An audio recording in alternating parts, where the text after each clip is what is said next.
नमस्कार, मैं Mohan Dubey. VSRS news में आप सभी का स्वागत है।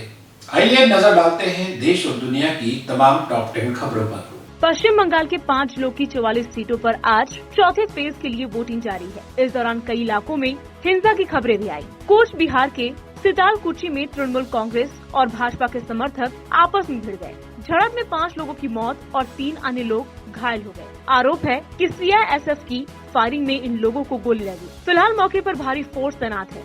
हुगली में भाजपा नेता लॉकेट चैटर्जी की कार पर स्थानीय लोगों ने हमला किया। उनके खिलाफ नारेबाजी भी की गई।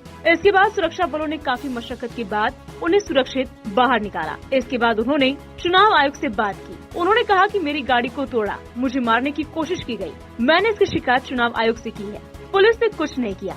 घटना बूथ नंबर 66 की है। मैंने चुनाव आयोग से यहाँ अतिरिक्त फोर्स डिप्लॉय करने की मांग की है।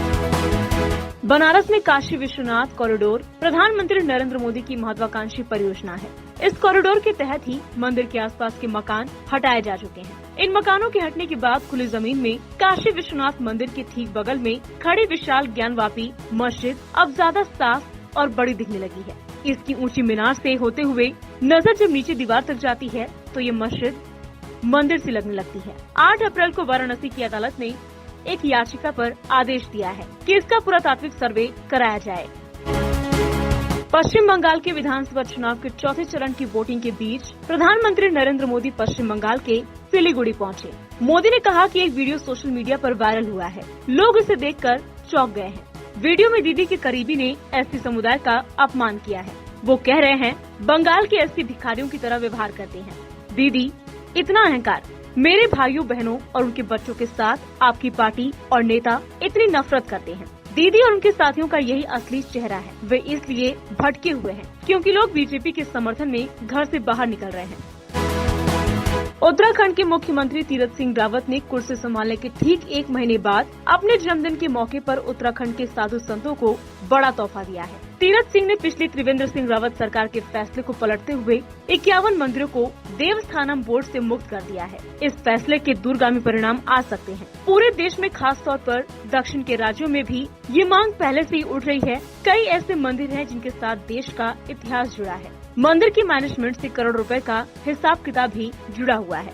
जहां तक कि उत्तराखंड की बात है, इस ऐलान की पृष्ठभूमि 7 अप्रैल को ही लिखी जा चुकी थी।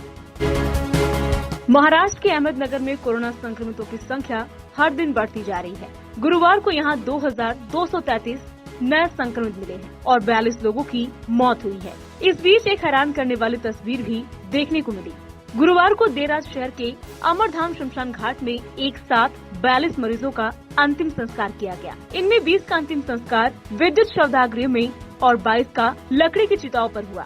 6 शवों को एक के ऊपर एक रखकर जलाया गया। शमशान घाट में 6 शवों को एक के ऊपर एक रखकर जलाए जाने का वीडियो सामने आने के बाद म्युनिसिपल कॉर्पोरेशन के कमिश्नर शंकर गोरे ने कहा कि एक साथ 6 शवों को जलाना अमानवीय है।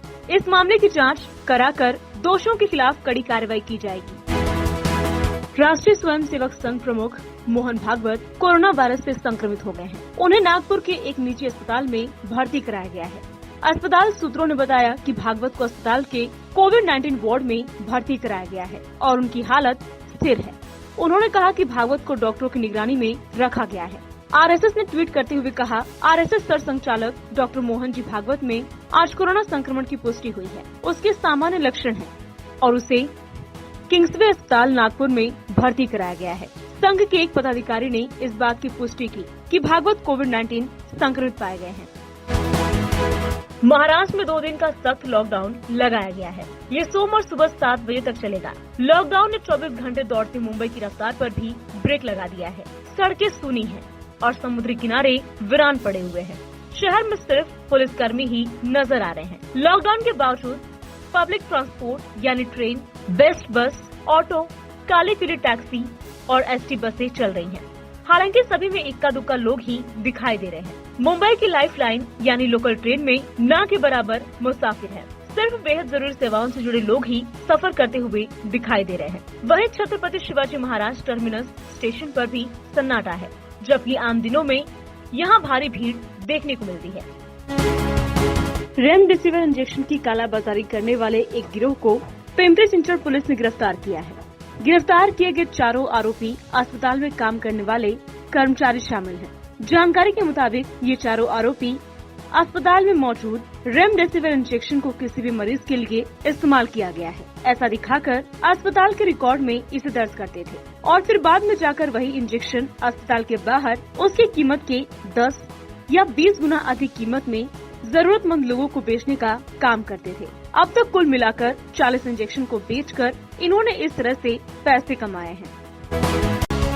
नागपुर में एक निजी अस्पताल में आग लगने से एक महिला सहित 4 मरीजों की मौत हो गई, जबकि 2 मरीजों की हालत गंभीर है। अधिकारियों ने शनिवार को ये जानकारी दी। उन्होंने बताया कि आग शुक्रवार रात 8:10 पर 4 मंजिला वेल ट्रीट हॉस्पिटल के आईसीयू वार्ड में लगी। ये अस्पताल शहर के वाड़ी इलाके में स्थित है। अधिकारी ने बताया कि ये गैर कोविड अस्पताल है और यहाँ 31 मरीजों का इलाज चल रहा था, जिनमें से 10 मरीज आईसीयू में थे। आग लगने से 4 मरीजों की मौत हो गई। उनमें से एक की मौत शायद आग लगने से पहले ही हो गई थी, लेकिन शरीर पर जलने के निशान थे। पोस्टमार्टम के बाद स्थिति स्पष्ट हो सकेगी।